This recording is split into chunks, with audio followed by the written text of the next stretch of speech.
नमस्कार, आपके दर्शकों को नमस्कार। कितनी संभावनाएं जो दिल्ली में थी, दिल्ली में आपने तीसरी बार सरकार बनाई, प्रचंड बहुमत से आपकी लगातार सरकार बन रही है। काम आपका जो है दिल्ली में बोलता है, बहुत से जो रोड मैप्स है जो दिल्ली में पिछले दिनों जो कोरोना को लेकर हुआ, उसमें जो है आप लोगों ने एक मिसाल दी। वहाँ पर एक आप लोगों का जो वर्क रहा, जो डॉक्टर्स को लेकर, जो कोरोना पेशेंट्स को लेकर रहा, उसको लेकर रहा। इन तमाम चीज़ों के बाद अब आप उत्तर प्रदेश में हैं। स्वाभाविक सी बात है कि आप उत्तर प्रदेश में आए हैं, उत्तर प्रदेश में आपने कदम रखा, प्रेस कॉन्फ्रेंस की, सारी बातें की हैं। मोटो साफ है, इसमें कोई बताने की जरूरत नहीं है कि 2022 नजदीक है। क्या कहेंगे? देखिए, जहाँ तक आपने दिल्ली की बात की, दिल्ली में हम लोगों ने जो काम किया है उसके आधार पे जनता ने हमें तीसरी बार चुना, और ये बहुत बड़ी उपलब्धि होती है लोकतंत्र में किसी सरकार के लिए। मैं समझता हूँ हिंदुस्तान के पहले मुख्यमंत्री हैं अरविंद केजरीवाल जी, जिन्होंने ओपन प्रेस कॉन्फ्रेंस करके कहा अगर काम नहीं किया है तो वोट मत दीजिएगा। ये नैतिक साहस तभी आता है जब आप जमीन पर जनता के लिए काम करते हैं। बिजली पर, पानी पर, चिकित्सा पर, शिक्षा पर अनुकरणीय काम करके दिल्ली की सरकार ने दिखाया। 200 यूनिट तक बिजली फ्री देने की बात हो, या 400 यूनिट बिजली आधे दाम पे देने की बात हो, या 6 साल से बिजली का दाम नहीं बढ़ा एक भी पैसे, ये उपलब्धि हो। इसी तरीके से शिक्षा के क्षेत्र में हमने आज बच्चों की पढ़ाई के लिए दिल्ली के सरकारी स्कूलों में एयर कंडीशन कमरे बनाए, स्विमिंग पूल का निर्माण कराया, एथलीट के ग्राउंड बनाए, वर्ल्ड क्लास स्कूल्स वहाँ पे बनाए। जब अमेरिका की फर्स्ट लेडी आती हैं तो वो देखना चाहती हैं कि दिल्ली में केजरीवाल के स्कूल कैसे हैं, दिल्ली में मनीष सिसोदिया जी ने एजुकेशन का मॉडल क्या प्रस्तुत किया है। तो मुझे लगता है कि ये जो हमारी उपलब्धियां रही उसके आधार पर 62 सीट इस बार भी तमाम जाति धर्म के नारे देने के बावजूद जनता ने दिल्ली में दिया है। और उत्तर प्रदेश में जब हम लोग आए हैं तो उत्तर प्रदेश में भी यही सपना हमारा है कि एक ऐसी सरकार यहाँ पे काम करे जो सबके लिए हो, जो बिजली पर, पानी पर, चिकित्सा पर, शिक्षा पे, मूलभूत सुविधाओं पे 74 वर्षों में जो काम उत्तर प्रदेश में नहीं हो पाया है वो काम हम लोग करके देखिए, काम की बदौलत अब वो जमाना चला गया। पहले जब होता था, पहले जो है बूथ कैप्चरिंग होती थी, लोग जो है विधायकों को जिता लेते थे।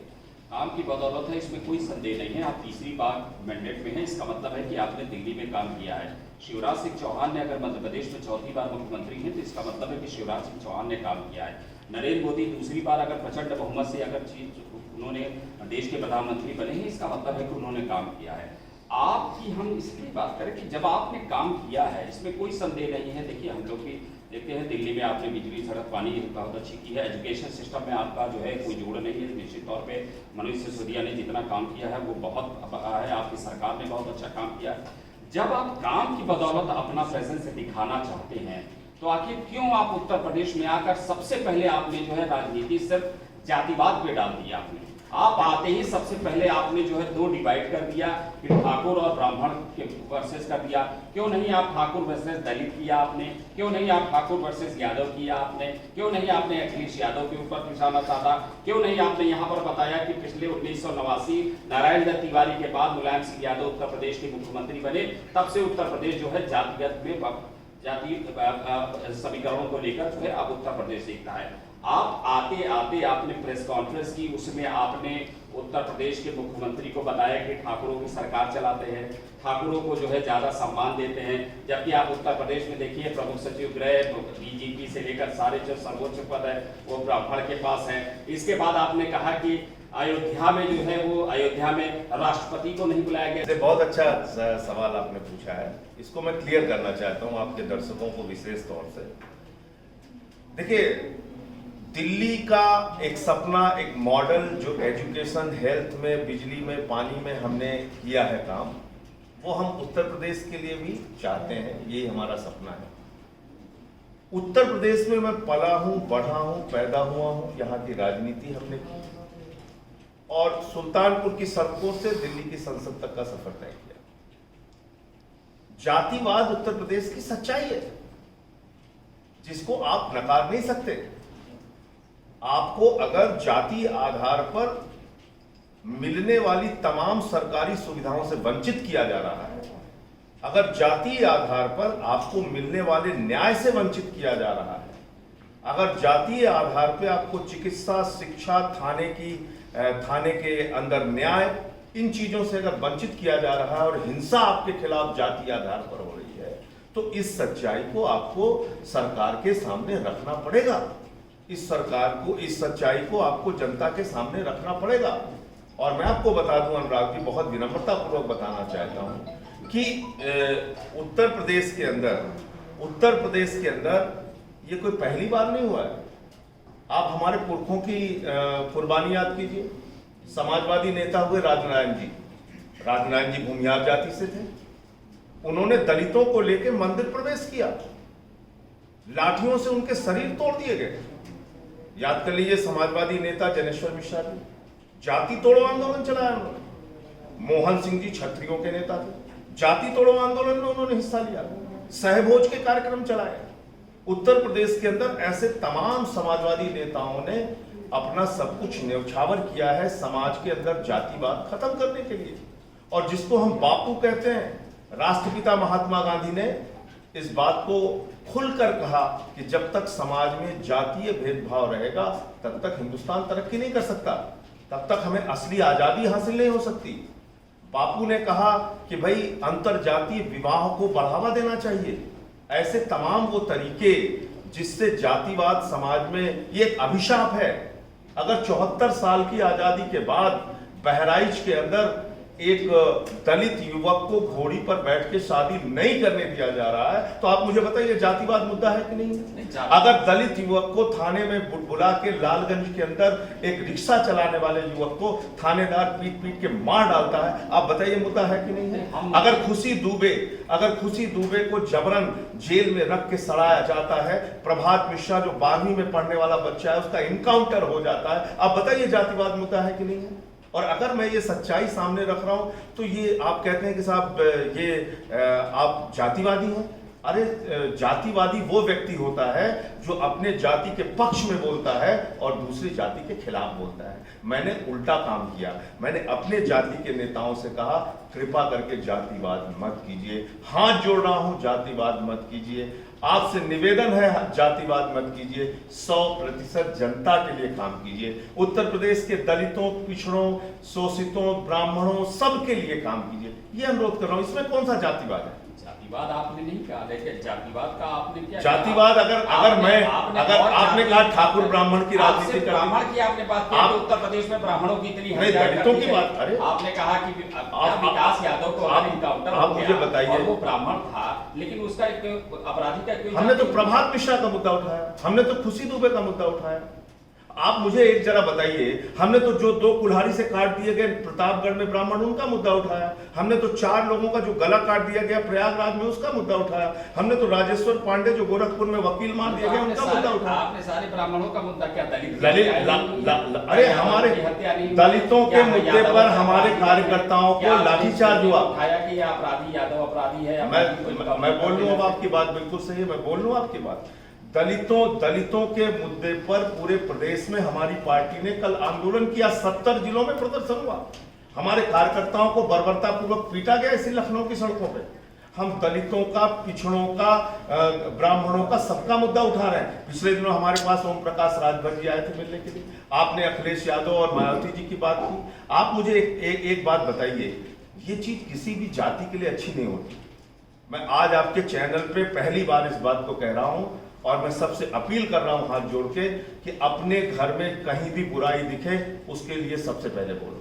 कहीं ब्राह्मणवाद दिखे तो ब्राह्मणों को बोलना चाहिए, कहीं ठाकुरवाद दिखे तो ठाकुरों को बोलना चाहिए, कहीं यादववाद दिखे तो यादवों को बोलना चाहिए, कहीं जाटोवाद दिखे तो जाटों को बोलना चाहिए, कहीं जाटवाद दिखे तो जाटों को बोलना चाहिए। तब हिंदुस्तान सही मायने में सेकुलर होगा, तब हिंदुस्तान सही मामले में जाति मुक्त होगा। आपकी बातों से मैं पूरी तरह से सहमत हूँ। आपने दिल्ली में आपने आप लोगों ने रोल मॉडल बनाया, वहाँ किसी जाति की आपने बात नहीं की धर्म में। लेकिन हमारा सवाल यही है कि जब आप उत्तर प्रदेश में आए हैं, आप योगी आदित्यनाथ को कैसे कह सकते हैं जाति? जो महंत हो, जो एक पीठ का पीठाधीश्वर है, जो संत है, उसकी जाति को कैसे आप जोड़ोगे? अच्छा, हमें आप किनारे कर दीजिए, आप हमें अलग कर दीजिए। आप उनके साथ एक विधायक 25 साल से है, राधा मोहन दास अग्रवाल जी, उनके साथ के विधायक हैं। गोरखपुर के विधायक हैं। इस तरह से तो आम आदमी अरे पार्टी के एक बहुत मिनट, लोग हैं जो नहीं, मैं तो उनके आरोपों की बात कर रहा हूँ। उनका खुद का ये कहना है, एक वैश्य परिवार की बेटी के लिए कोई मदद मांग रहा था, तो क्योंकि जाति जिस जो अपराधी था वो ठाकुर जाति से था, जो थानेदार था वो ठाकुर जाति से था, और एक विधायक जो है वो ये कह रहा है कि साहब दोनों ठाकुर हैं, इसलिए ठाकुरों की सरकार चल रही, तुम्हारी मदद नहीं हो सकती। ये तो उनका विधायक कह रहा है ना। देवमणि दुबे जो भाजपा के विधायक हैं, मैं तो नहीं बोल रहा हूँ, वो कह रहे हैं ब्राह्मणों पे कितने हत्या के मामले हुए बताइए। हाँ, सुल्तानपुर के हैं। उमेश द्विवेदी जी तो हमारे पड़ोसी नहीं है, वो भी बीजेपी के विधायक हैं। उमेश द्विवेदी जी नहीं, वो अपनी राजनीति कर रहे हैं, वो बीजेपी के विधायक हैं। उन्होंने कहा, देवमणि दुबे जी ने, उन्होंने साफ तौर पे कहा कि साहब कितने शस्त्र लाइसेंस दिए गए, रद्द हुए, वो मुझे बताइए। ये तो मैं नहीं पूछ रहा हूँ। उमेश द्विवेदी जी कह रहे हैं ब्राह्मणों का जीवन बीमा होगा। क्यों भाई? इसका मतलब आप मानते हैं कि ब्राह्मणों की जान खतरे में है, उनकी जान जा सकती है, इसलिए उनका आप जीवन बीमा करने की बात कर रहे हैं। तो ये देखिए, ये सच्चाई है उत्तर प्रदेश की। और मैं फिर दोहरा रहा हूं कि यादववाद के खिलाफ यादवों को लड़ने के लिए आगे आना चाहिए, ठाकुरवाद के खिलाफ ठाकुरों को लड़ने के लिए आगे आना चाहिए, जाटववाद के खिलाफ जाटुओं को लड़ने के लिए आगे आना चाहिए, मुस्लिमवाद के खिलाफ मुस्लिमों को आगे, तब हिंदुस्तान सही मायने में सेकुलर होगा। आपको लगता है कि ये सारी चीजें संभव हुआ है? डॉक्टर लोहिया, हिंदुस्तान के प्रख्यात समाजवादी चिंतक, जिन्होंने कहा सोशलिस्टों ने बांधी गांठ, पिछड़े पावे 100 में 60। वो पिछड़े नहीं थे, वो दलित नहीं थे। जनेश्वर मिश्रा जी पिछड़े दलित नहीं थे, मोहन सिंह जी पिछड़े दलित नहीं थे, राजनारायण जी पिछड़े दलित नहीं थे। पिछड़ों के लिए आरक्षण की बात 10 सालों के लिए की गई थी। आज हर पार्टी खड़े होकर हर आदमी को आरक्षण दिलाने की नहीं, मैं आपको ये बताने की कोशिश कर रहा हूं, जातिवाद मैं आपको ये बताने की कोशिश कर रहा हूं कि हिंदुस्तान के तमाम अगड़ी जाति के नेताओं ने लड़ाइयां लड़ी हैं पिछड़ों और दलितों का हक दिलाने के लिए। अब वो परंपरा बदल गई। सबसे बड़ा दुर्भाग्य ये है, अब आदमी सिर्फ अपने बारे में सोचने लगा। सबसे बड़ा दुर्भाग्य ये है, सबको बोलना चाहिए। और एक चीज और मैं आपको बता दूं, आपने अखिलेश यादव जी की बात की, आपने मायावती जी की बात की, और अभी आप योगी जी की बात कर रहे हैं। जब एक सरकार का जातिवादी रवैया आता है तो इससे उस जाति का फायदा नहीं होता। ये गलतफहमी में है लोग। उस जाति के प्रति बाकी जातियों के मन में अनावश्यक नफरत आती है। उससे उस जाति का फायदा क्या होता है? उस जाति के लोगों को अनावश्यक लोग शक की निगाह से देखने लगते हैं। उस जाति के लोगों को अनावश्यक लोग एक पार्टी से जोड़ के देखते हैं। ये किसी जाति का भला नहीं होता है। अगर आप एक सरकार जातिवाद के आधार पर चलाते हैं, चंद अफसरों का फायदा हो सकता है, चंद थानेदारों का फायदा हो सकता है, चंद मंत्रियों का फायदा हो सकता है और मुख्यमंत्री का फायदा हो सकता है। लेकिन आम जनता जो उस जाति की भी है, वो चाहे यादव हो, ठाकुर हो, जाट हो, उसको फायदा नहीं होता। मुख्यमंत्री का उससे कैसे फायदा हो सकता है? क्योंकि मुख्यमंत्री तो महंत है। देखिए, महंत लगा लीजिए और चाहे संत लगा लीजिए अपने आगे आप, लेकिन आपका चरित्र, आपका काम, आपका कर्म, आपका जो कार्य प्रणाली और आपकी जो कार्य पद्धति है वो बोलती है। और मैंने इस बात को दावे के साथ कहा, और इसलिए कहा, इसके पीछे तथ्य है। 2002 का एक आदेश है। उस सरकार ने कहा था, उस समय जो भी सरकार थी 2002 के अंदर, उस सरकार ने कहा उत्तर प्रदेश में थानेदारों की नियुक्तियों में जातीय बैलेंस होना चाहिए। क्योंकि फिर मैंने कहा कि यूपी में जाति सच्चाई है, आप इससे चाहे जितना मुंह मोड़िए, चाहे जितनी बड़ी बड़ी बातें कर लें, चाहे जितनी आदर्शवादी बातें हम लोग कर लें, लेकिन ये सच्चाई है। तो वो एक आदेश है। उस आदेश का पालन आज की सरकार कितना कर रही है? मैंने तो ये तो पूछा, बता दीजिए आप कितने थानेदारों की नियुक्ति में आपने उस आदेश का पालन किया, कितने डीएमएसपी की नियुक्ति में आपने उस आदेश का पालन किया, कितने मुख्यमंत्री सचिवालय की नियुक्ति में आपने उस आदेश का पालन किया। ये बातें जो है आपने जो है अन्य राज्यों में जाकर इन बातों को क्यों नहीं रखा? जहाँ पर चुनाव होने जिस जाति उस जगह पे सिर्फ आपको लगता है उत्तर प्रदेश में ही जाति का बैडमिंटन खेला जा रहा है? आप मुझे बताइए, 8 जवान शहीद हुए, मैं सारे परिवारों के पास गया। पत्रकार विक्रम जोशी जी की हत्या हुई, उनके परिवार से मिलने गया। उत्तर प्रदेश में लखीमपुर खीरी कांड हुआ, मैं वहाँ पे गया। जौनपुर में मढ़ियाओं में एक दलित बच्ची के साथ बलात्कार करके उसके शरीर को छत बिछत कर दिया गया, उनके परिवार से मिलने गया। उत्तर प्रदेश में जितनी संजीत यादव का अपहरण हुआ, हत्या हुई, उनके परिवार से मिलने गया। ब्रजेश पाल का अपहरण हुआ, हत्या हुई, उनके परिवार से मिलने गया। लालगंज में अभी एक दलित युवक को थाने में ले जाके पीट पीट के मार दिया गया, उनके गांव में गया मैं मिलने के लिए सबसे। तो आप मुझे बताइए कि जब जब मैं जिन जिन लोगों से मिलने गया, जिन समूहों से मिलकर बातचीत की, जब उनका कष्ट ही इस बात के साथ निकल के आ रहा है कि साहब हमारे साथ न्याय नहीं हो रहा है इसलिए कि हम फला जाति से हैं, हमारे साथ न्याय नहीं हो रहा है इसलिए कि हम इस जाति के। आपने जो है आपने जो सर्वे कराया, मैं सर्वे पे आ रहा हूँ, सर्वे जो आपने कराया उस सर्वे पे भी आपने जाति के, आपने डेवलपमेंट की बात नहीं की, आपने सर्वे की भी जाति के आधार पर। अच्छा, उस सर्वे में जो लोग पूछेंगे, आप हमसे पूछेंगे कि आप बताओ कि किसकी सरकार चल रही है, मैं बताऊंगा एक ठाकुर की सरकार चल रही है, आप बताओ ये इसकी। तो ये जब सर्विस में लोगों से आप जब इस तरह के रिएक्शन दें, आपको नहीं लगता कि लोगों को मंशा जो है जो विकास की तरफ है लगातार, देखिए राम मंदिर आंदोलन विपक्ष कहता रहा कभी राम मंदिर नहीं बन सकता है, राम मंदिर कब बनाओगे, तारीख बता दो, राम मंदिर बन जाओ, भूमि पूजन हो गए, आपको उसका स्वागत। आप हिंदू धर्म में जहाँ पर अयोध्या में श्री राम जी का जन्म हुआ वहाँ पर अयोध्या में भव्य निर्माण हो रहा, आपको इस चीज से। आप उत्तर प्रदेश में देखिए, आप सड़कों को देखिए, आप बिजली आज देख लीजिए, बिजली की व्यवस्था देख लीजिए, ये सारी चीजें अगर आपको उत्तर प्रदेश की बिजली सर 7 रुपए 35 पैसे यूनिट मिलती है। आपके यहाँ हिंदुस्तान में आपने बिजली मुफ्त की है, लेकिन आपके यहाँ शिक्षक आंदोलन कर रहे हैं। हिंदुस्तान में यहाँ तो आप देखिए जगह जगह हमने गेस्ट टीचर की तनख्वाह बनाई, हमने गेस्ट टीचर की तनख्वाह दोगुना की, हमने विधवा पेंशन दोगुना की, विकलांग पेंशन दोगुना की। लेकिन आपने ये भी लोना लिया, आपने कोविड के समय में हम लोगों ने देखा कि दिल्ली से किस तरह से लोगों को, मजदूरों को किस तरह से प्लानिंग के तहत वहां से वापस बिहार और उत्तर प्रदेश भगाया गया, ये भी हम लोगों ने देखा। आपने ये नहीं देखा कि 80 लोग ट्रेन में मर गए? नहीं, हमने देखा, हम ट्रेन में मर गए। लेकिन आपने ये नहीं देखा कि 40 ट्रेनें रास्ता भटक गई? सर आपकी नैतिक जिम्मेदारी, नैतिक जिम्मेदारी हमने निभाया। हम मैं जा रहा हूँ, एक बच्चा जा रहा है नौकरी करने दिल्ली में, आ सके दिल्ली में नौकरी, 10 आप उसको जो है साजिश के साथ यूपी से आप लोगों ने बाहर करवा, अपने बॉर्डर क्रॉस करा दिया। बता दें आपको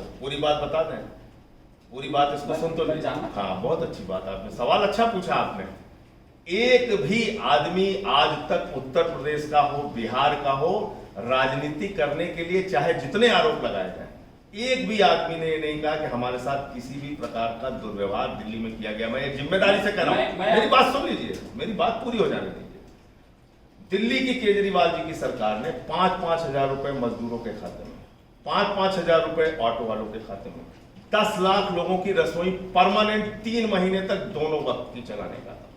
जो लोग अपने अपने घर जाना चाहते थे, आपको शायद जानकारी होगी, मैंने अपने साल भर के मिलने वाले फ्लाइट की यात्रा का उन लोगों को घर पहुंचाने के लिए एक बार में और 180 मजदूरों को पहुंचाने के लिए दूसरी बार में फ्लाइट करके उनको खुद से लेके गया, बिहार पहुंचाया, और उत्तर प्रदेश और बिहार के लिए 150 बसें चंदा करके इंतजाम करके जो लोग घर जाना चाह रहे थे उनको भेजा। आप याद करो ना, शुरुआत क्या हुआ गुजरात में? शुरुआती मार मार के सर फोड़ दिया हमारे लोगों का, यूपी बिहार के लोगों को। क्या नहीं हुआ? यूपी बिहार के हजार किलोमीटर इस सरकार की व्यवस्था के कारण हजार किलोमीटर लोग हरियाणा से, गुजरात से, कहां से पैदल चल के गए। यही एमपी और यूपी के बॉर्डर पे यूपी और बिहार के लोगों को पीट के अधमरा कर दिया गया। अच्छा, हम सवाल आप हमसे, हमने आपने सर्वे जो कराया, और मैं कहां का हूं, मैं कहां का हूं, मैं उत्तर प्रदेश का हूं। और मैंने जाके आप पता कर लीजिए 3 महीने में कितना काम किया। यूपी बिहार के लोगों के बीच में दिन रात रहा इस कोरोना के टाइम में, जब सांसद अपने घर से नहीं निकले। यूपी बिहार में इलेक्शन है, वास्तविकता आपने वो ये सवाल नहीं, सवाल ये नहीं है। हमेशा इलेक्शन आज है ना, 1 साल बाद है, इलेक्शन 1.25 साल बाद है। हम तो कोरोना हम जान रहे थे, इलेक्शन है तभी तो कोरोना का सपना आया था हमें, आप इलेक्शन है तभी तो कोरोना का सपना आया था कि दिल्ली में कोरोना आएगा और तब हम यूपी बिहार के लिए काम करेंगे। इलेक्शन आया तभी तो आप, भाई हमने वहां के लोगों के लिए काम किया, जो लोग, और इसका आप रिकॉर्ड चेक कीजिए, मैं तो खुलेआम कह रहा हूँ। बार सिग्नल आ रहा है, छोटे से ब्रेक के, और ब्रेक के बाद आएंगे कुछ और का एक सवाल सर्वे का, वही मैं पूछने जा रहा था कि आपने जो सर्वे जो कराए हैं, और जातिगत सर्वे आपने करा, आपने डेवलपमेंट का सर्वे क्यों नहीं कराया? उत्तर प्रदेश में डेवलपमेंट कितने हुए, कितने लोगों को रोजगार मिला, कितने लोगों को मिला, इसके अलावा जातिगत 2 सवाल आपके छूट गए, दोनों का जवाब दूंगा। एक तो आपने सवाल किया कि साहब आपने भूमि पूजन कार्यक्रम पे सवाल क्यों उठाया? देश के राष्ट्रपति, देश के प्रथम नागरिक हैं, उन पे आपको सवाल उठाने का अधिकार है। मैं आपकी बात से 100% सहमत हूं। देश के राष्ट्रपति देश के प्रथम नागरिक हैं। लेकिन आप मुझे जरा विनम्रता पूर्वक बताइए, जब उन्हीं राष्ट्रपति महोदय का चयन होता है राष्ट्रपति के लिए, भारतीय जनता पार्टी छाती पीट पीट के क्या कहती है पूरे हिंदुस्तान में, हमने दलित को राष्ट्रपति बनाया, हमने दलित को राष्ट्रपति बनाया। कहा कि नहीं कहा? उन्होंने कहा, घूम फिर के कहा, चिल्ला चिल्ला के कहा। हमने भी कहा भाई अच्छी बात है, दलित को राष्ट्रपति बनाया आपने। भूमि पूजन के कार्यक्रम में उत्तर प्रदेश के मुख्यमंत्री बुलाए जाते हैं, देश के प्रधानमंत्री बुलाए जाते हैं, उत्तर प्रदेश की राज्यपाल बुलाई जाती हैं, तो देश के राष्ट्रपति क्यों नहीं बुलाए जाते? मुझे इस बात का कारण समझा दीजिए, मैं आपसे समझना चाहता हूं। और अगर आप नहीं समझा सकते तो भाजपा वाले समझा दें। जो पार्टी, लेकिन आप सर मेरी बात सुनिए, जिस पार्टी ने 90 साल 94 साल के अपने इतिहास में आरएसएस का कोई प्रमुख आज तक दलित और पिछड़ा नहीं बनाया, जिस पार्टी ने आज तक हिंदुस्तान की आजादी के बाद से लेकर आज तक उनका इतिहास है, एक राष्ट्रीय अध्यक्ष दलित समुदाय से बनाया, आज वो पार्टी हमारे आरोप से तिलमिला रही है। जो पार्टी बजरंगबली जी की जाति बताती है, भगवान बजरंगबली की जाति बताने वाले लोग हमारे जाति के सर्वे पे नाराज हो रहे हैं।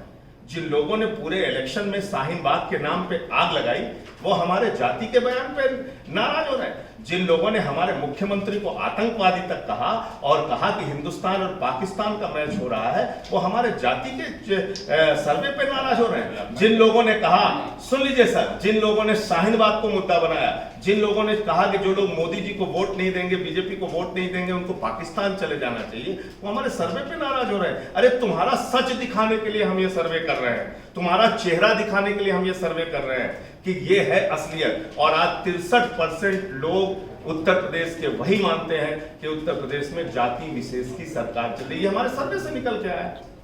हम चाहते हैं वो व्यवस्था बदले। नया कुछ नहीं है ना, तो हर आदमी को वास्तविकता को पता है। अभी तो आप कह रहे थे कि नहीं साहब वो तो महंत है, अभी तो आप कह रहे थे कि वो महंत है, वो जातिवाद नहीं करते। उनकी जातिवाद की नहीं कह रहा मैं, इसी पे तो सवाल कर रहा हूँ कि आप अगर इस चीज को डेवलपमेंट पे आप आना चाहते हो, आप डेवलपमेंट पे भी आए, जब ये बीमारी खत्म करेंगे तब तो डेवलपमेंट की बात होगी। जहर है वो, उसको जब ये बीमारी खत्म होगी समाज से, तब तो डेवलपमेंट कर पाएंगे। अगर डेवलपमेंट में भी, खाने में न्याय देने में भी आपको ये बताने से कि उत्तर प्रदेश का मुख्यमंत्री इस जाति से बिलोंग करता है, उत्तर प्रदेश खत्म करना पड़ेगा जातिवाद। इस बात से आपको सबको बताएंगे सर, जातिवाद खत्म करना पड़ेगा और कोई भी मुख्यमंत्री किसी जाति का नहीं हो सकता। नहीं कराया कि उत्तर प्रयागराज में कौन सी जाति का, इस सीट पर कौन सी जाति का सबसे ज्यादा जातिवाद की, ये तो आप जानते हैं, ये तो आप जानते हैं। चुनाव में टिकटें बांटने में हर आदमी जाति देखता है कि नहीं देखता उत्तर प्रदेश के अंदर, आपको नहीं बता दीजिए। नया बिल्कुल इसलिए करना चाहते हैं कि हम कह रहे हैं 100% लोगों की सरकार होनी चाहिए। इसमें क्या गलत हम कह रहे हैं? हम कह रहे हैं 24 करोड़ लोगों की सरकार होनी चाहिए, हम कह रहे हैं जातिवाद खत्म होना चाहिए। इसमें क्या गलत कह रहे हैं आप मुझे बताइए। अगर एक पार्टी ये कह रही है कि भाई अभी जातिवाद चल रहा है, ये जातिवाद खत्म होना चाहिए और 100% लोगों की सरकार बननी चाहिए, इसमें हम कौन सा गुनाह कर रहे हैं आप बताइए? और हम तस्वीर दिखा रहे हैं कि ये लोग मानते हैं, ये लोग सोचते हैं। यहाँ का बच्चा इस बात को कह रहा है, भाजपा के विधायक इस बात को कह रहे हैं। अरविंद केजरीवाल दिल्ली के मुख्यमंत्री हैं।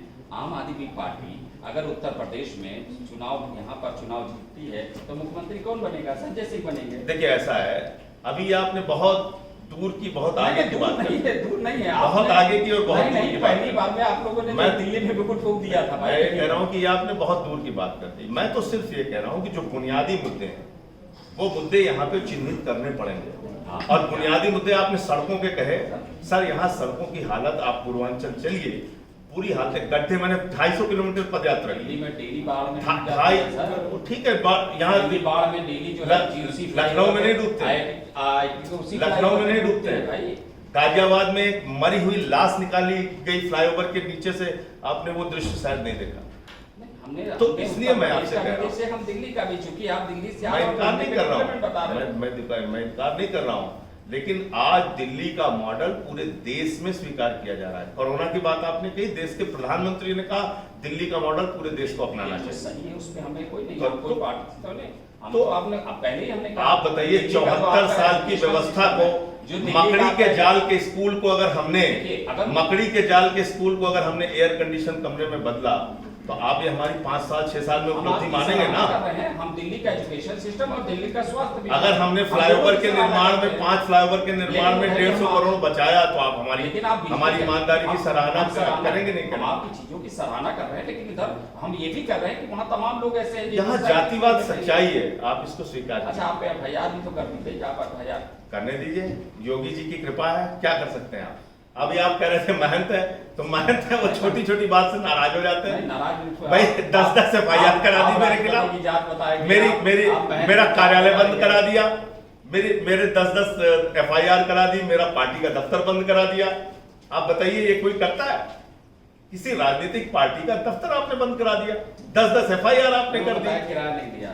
वो अब उत्तर प्रदेश में कैसे पुलिस वाले मकान मालिक से बयान ले सकते हैं, ये आप बेहतर जानते हैं, मुझे बताने की आपको जरूरत डर है, देखिए दिल्ली में पुलिस आपके हाथ में नहीं है किसी चीज का। देख, ऐसा ऐसा- आपके हाथ होती तो देख- आप भी इसी तरह से करते। देखिए ऐसा पुलिस का दोष नहीं, पुलिस को पुलिस- चलाने वालों का दोष। अगर पुलिस को ये मालूम रहे कि हमें एक ऐसी सरकार गवर्न कर रही है जिस सरकार में हमको सबके साथ न्याय करना है, वो कभी अन्याय नहीं करेगी, वो कभी गलती नहीं करेगी। अगर पुलिस को यह एहसास रहे कि अगर हमने किसी के साथ जाति की तो शाम तक हमारा सस्पेंशन हो जाएगा, वो कभी गलती नहीं करेगा। लेकिन जब पुलिस देख रही है कि यहाँ चिन्मयानंद को संरक्षण मिलता है और निर्दोष आदमी को जेल में भर दिया जाता है, आप तो यहाँ पुलिस- शाहीन बाग में आग लगाने वाले विधायक हैं कि आप लोग संरक्षण देखिए- इस तरह की उन्होंने जो है भाषा के और साथ में देश को तोड़े और नारे लगाए और पाकिस्तान जिंदाबाद है, इस तरह के आपने उनको शरण नहीं दिया। पाकिस्तान जिंदाबाद के एक नारे आप दिखा दीजिए हमारे विधायक लगाए हों। मैं आपके चैनल पे जिम्मेदारी से कह रहा हूँ, मैं एक बात दूसरे दिन उसका इस्तीफा हो जाएगा।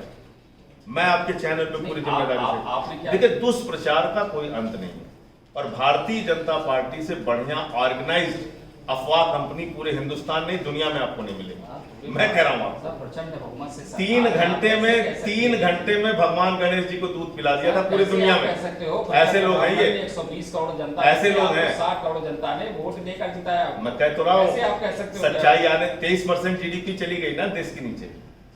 दुनिया के तमाम देशों की जीडीपी उठा के देख लीजिए, कोरोना आया मैं मानता हूँ, लेकिन आज सबसे ज्यादा हमारी जीडीपी नीचे गई, ये बात 23% देश की जीडीपी नीचे अब गई। आपका क्या प्लान है उत्तर प्रदेश में? देखिए उत्तर प्रदेश में हम कितनी सीटों पे चुनाव लड़ेंगे, हमारा किन किन मुद्दों पे चुनाव लड़ेंगे, विपक्षी आपका कौन, किससे प्रतिस्पर्धा सबसे ज्यादा है, किसके साथ गठबंधन करेंगे, सवाल को जवाब दीजिए। देखिए पहली बात तो हमारा सपना यह है कि उत्तर प्रदेश में जो भी सरकार बने वो 24 करोड़ लोगों की सरकार होनी चाहिए, वो किसी जाति की सरकार नहीं होनी चाहिए। और जातियों के चक्कर में उत्तर प्रदेश अब तक बर्बाद हुआ है।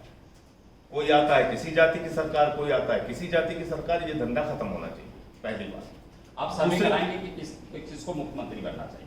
देखिए दूसरी बात, मुख्यमंत्री तो अभी बहुत नहीं, दूर की हम बात। बात कर रहे हैं इस चीज को, देखिए इस मैं- चीज को डिनाई नहीं, आप इसीलिए कोशिश कर रहे हो कि उत्तर प्रदेश में आपकी सरकार है, तभी तो जिस जिस जिस देखिए- प्लेटफॉर्म पे आप चल रहे हैं कि किसी जात की सरकार न बने, वो सिर्फ बताने से और भाजपा के लोगों को सरकार बनाने या समाजवादी पार्टी को आप समर्थन देकर ये बताएं कि नहीं अब आपको सरकार इन जाति की जाति भी आपकी सारी बातों का जवाब आज ही देना जरूरी नहीं है, समय के साथ ही बहुत सारी चीजों का जवाब देंगे। अभी थोड़ा समय बीतने दीजिए, अभी तो संगठन निर्माण में हम लगे हुए हैं, तमाम मुद्दे हैं उनको चिन्हित उसी को करके पूछ रहे थे। संघर्ष कर रहे हैं। तो अभी हमारा फोकस है 403 विधानसभाओं में बूथ लेवल तक हमारी कमेटियां बन जाए, ब्लॉक की कमेटियां बन जाए। 403 विधानसभाओं में हमारी विधानसभा स्तर की कमेटियां पूरी बन गई हैं। जिला अध्यक्ष हमारे 75 जिलों में, सारे जिलों में बन गए हैं। तो उत्तर प्रदेश के अंदर प्रदेश की कार्यकारिणी हमारी है, फ्रंटल संगठन हमारे बहुत अच्छा CYSS है, महिला संगठन है, यूथ का संगठन है, अभी हमारा अल्पसंख्यक प्रकोष्ठ है, किसान प्रकोष्ठ है। तो तमाम जो फ्रंटल संगठन है वो अच्छे से यूपी के अंदर काम कर रहे हैं। बहुत सारे लोग नए जुड़ भी रहे हैं दूसरी पार्टियों से। तो आने वाले दिनों में एक अच्छा शुभ संकेत है कि उत्तर प्रदेश में हम लोग जमीनी स्तर पे अपना एक मजबूत संगठन बना पाएंगे, ऐसा पूरा भरोसा है। और इसके साथ पहला जो चुनाव हम लड़ने जा रहे हैं वो पंचायत का इलेक्शन जब आएगा तो उस चुनाव में हम लोग लड़ेंगे। अभी जो कोरोना की स्थिति है इसको लेके बहुत मेगा और बड़ा कैंपेन हमारा चल रहा है, गांव-गांव ऑक्सीमीटर अभियान, जिसमें हमारे कार्यकर्ता ऑक्सीमीटर लेके जाते हैं, रजिस्टर लेके जाते हैं, सैनिटाइजर लेके जाते हैं और लोगों का ऑक्सीजन लेवल चेक करते हैं। क्योंकि दिल्ली में जो हमने अनुभव किया उसमें सबसे बड़ी बात ये निकल के आई कि लोगों का जीवन उसी अवस्था में जाता है जब उनका ऑक्सीजन लेवल कम होता है। तो केजरीवाल सरकार ने होम आइसोलेशन का मॉडल वहाँ पे स्थापित किया। केजरीवाल सरकार ने वहाँ पर ऑक्सी मीटर घर घर में बांटने का काम किया, वेंटिलेटर बेड का इंतजाम किया, ऑक्सीजन बेड का इंतजाम किया, प्लाज्मा थेरेपी, जो मुझे नहीं समझ में आ रहा है कि यूपी में अभी क्यों उतनी तेजी के साथ हम लोग नहीं बढ़ा पा रहे हैं। प्लाज्मा थेरेपी का प्लाज्मा बैंक बना के हम लोगों ने काम वहाँ पे किया, जिससे लोगों का जीवन बचाने में काफ़ी मदद मिली। तो इन सारी चीज़ों को लेके अभी हम लोग, चूंकि ये कोरोना का काल है, तो अभी इस पे फोकस तरीके से हम लोग काम कर रहे हैं। और आने वाले दिनों में हम दिल्ली का जो हमारा सपना है, शिक्षा का मॉडल, स्वास्थ्य का मॉडल, मोहल्ला क्लिनिक का मॉडल, बिजली का मॉडल, पानी का मॉडल, सड़कों का मॉडल, वो यूपी में हम कैसे उसको लागू कर सकते हैं, ये जन जन तक पहुंचाने और बताने का काम हम लोग करेंगे। उत्तर प्रदेश में अंतिम सवाल है आपसे कि ये तारीफ की कि भाई आपका दिल्ली का मॉडल है, जो आपका कोरोना के समय में जो मॉडल था उसकी सराहना। उत्तर प्रदेश में आखिर योगी जी को आप जो है किन मॉडल्स में या किन उनके कामों की सराहना करते हैं? जैसे हर आदमी में मेरिट्स एंड डिमेरिट होते हैं। अगर आप मेरिट्स की हम बात करें, डिमेरिट को आपने बता दिया सर। देखिए, एक कोई सरकार सत्ता में होती है तो मैं ये नहीं कहूँगा कि वो कुछ नहीं करती जनता के लिए, निश्चित रूप से कुछ ना कुछ काम करती है। और जैसे उन्होंने ये दावा किया कि भाई जो लोग बाहर से आए हमने उनको मजदूरी देने का काम किया मनरेगा के तहत, उसके डाटा में कुछ इधर उधर हो सकता है, लेकिन ठीक है, उन्होंने अब एक पहल की, हजार रुपए लोगों के खाते में पहुँचाया, अच्छी पहल थी, स्वागत योग्य कदम है। कोरोना से लड़ने के लिए जो समय रहते उनको कदम उठाना चाहिए था, उसमें किस कारण से वो चूक गए मुझे नहीं पता। हो सकता है कि अधिकारियों ने उनको मिसगाइड किया हो। जैसे होम आइसोलेशन, ये अगर वो 3 महीने पहले 4 महीने पहले लागू करते तो शायद आज जो 5000 केसेस उत्तर प्रदेश में आ रहे हैं, इस तरह की स्थिति से बच सकते थे। तो कई चीज़ों में ऐसा भी हो सकता है कि मुख्यमंत्री काम करना चाह रहे हैं लेकिन उनके अधिकारी ठीक ढंग से उनको कोऑपरेट ना कर रहे हों, कुछ उनको ये एक, मुझे जानकारी नहीं इसमें कितनी सच्चाई है, लेकिन ये एक फीडबैक यहाँ के कुछ विधायकों से मैंने बात की, वो उनका ये मानना है कि ये एक डेमोक्रेटिक गवर्नमेंट के बजाय ब्यूरोक्रेटिक गवर्नमेंट के रूप में बनती जा रही है, जहाँ पे अधिकारियों की ज़्यादा चलती है, नेताओं की कम चलती है। तो इस पर योगी जी को थोड़ा ध्यान देना चाहिए कि वो अधिकारियों के साथ साथ अपने दल के विधायकों की, नेताओं की, और जैसे स्वास्थ्य मंत्री हैं, उनकी टीम 11 में स्वास्थ्य मंत्री नहीं है, उनकी टीम 11 नहीं, मेरे ख्याल से सारे अधिकारियों की, आप भी कंफर्म करिए। बीच में मेरा कंफर्मेशन है, बीच में कोरोना उनको हो गया था तो उसकी वजह से उनको वो फिलहाल जो टीम 11 की हो सकता है, इसमें आप सही हो या मैं गलत हूँ या मैं सही हूँ आप गलत हो, लेकिन इसको रीचेक करने की जरूरत है। तो मेरा सिर्फ ये कहना है कि जो भी काम, जैसे उन्होंने शुरू में सरकार जब बनी तो उन्होंने भ्रष्टाचार के खिलाफ बहुत सारी बातें कही कि हम इस पर कार्रवाई करेंगे, तमाम मुद्दे उठाए। अब या तो वो भ्रष्टाचार था नहीं, और या फिर उन्होंने कार्रवाई नहीं की, और क्यों नहीं की वो बता सकते हैं। दूसरी चीज, उनका शुरू में दावा था कि गड्ढा मुक्त सड़कें उत्तर प्रदेश में होंगी, 6 महीने के अंदर होंगी। ये खुद हमारे मुख्यमंत्री जी ने कहा था, योगी जी ने, और आज आप देख सकते हैं कि गड्ढा युक्त सड़कें हैं, मुक्त सड़कें नहीं। उन्होंने 1,17,000 शिक्षा मित्रों से वादा किया था कि हम आपको परमानेंट करेंगे, और यहाँ तक कि प्रधानमंत्री जी ने भी उनको आश्वासन दिया था किसी रैली में। वो बेचारे, मतलब उनकी महिलाओं को, सुहागन महिलाओं को सर मुड़वा के प्रदर्शन करना पड़ा। तो ऐसे बहुत सारे क्षेत्र हैं जहाँ पर योगी जी काम कर सकते हैं, उनको करना चाहिए। 59,000 शिक्षक भर्ती के घोटाले का मामला आया तो उनको कार्रवाई करते हुए दिखना चाहिए। जैसे इनकाउंटर का उदाहरण आपने दिया, ठीक है, अपराधी है, इनकाउंटर हुआ, अपराधी उसमें मार दिया गया, लेकिन अगर उसके बावजूद छोटी छोटी बच्चियों के साथ बलात्कार की घटनाएं, हत्या की घटनाएं, लूट की घटनाएं, पत्रकारों की हत्या, ये सारी घटनाएं अगर हो रही हैं, 2 मंत्री आप बताइए उत्तर प्रदेश के कोरोना से उनकी जान चली गई, और एक विधायक ने क्या बताया, और ये मैं आपको हकीकत बता रहा हूँ, आप मेरी बात न मानिए, आप चले जाइए यहाँ के किसी मेडिकल कॉलेज में, किस तरीके का बर्ताव डॉक्टर करते हैं लोगों के साथ, आपको देख के हैरानी होगी। इन सारी चीजों पे योगी जी को काम करना चाहिए। आपके एक मंत्री, एक इतने वरिष्ठ मंत्री, उनको एक कोई भी डॉक्टर आके उनको अपमानित कर रहा है उस अवस्था में जब वो कोरोना के मरीज हैं। 8 लोगों के साथ आपने उनको, एक मंत्री को अलग से, कैबिनेट मिनिस्टर को एक अलग से कमरा नहीं मिलता। अब आप इसको कह सकते हैं कि आप मंत्री के लिए अलग व्यवस्था की बात क्यों कर रहे हैं, लेकिन फिर भी एक संवेदनशीलता आपकी दिखती है।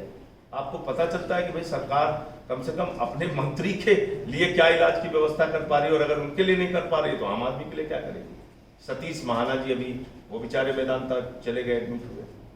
मुझे लगता है कि कई चीजों में या तो सरकार के अधिकारी योगी जी को गुमराह कर रहे हैं और वो काम नहीं कर पा रहे हैं, या फिर वो कुछ करना चाह रहे हैं उसके बावजूद अपराध नहीं रुक रहा है। इनकाउंटर से उत्तर प्रदेश में अपराध नहीं रुका। अगली बात जो है आपके बात रखेंगे और विषयों पे चर्चा होगा। तो ये हमारे साथ संजय सिंह के, राज्यसभा सांसद, आपने आम आदमी पार्टी की उत्तर प्रदेश में इकाई को जो है वीर को जो है उनको जिम्मेदारी मिली है जो यहाँ पर जो है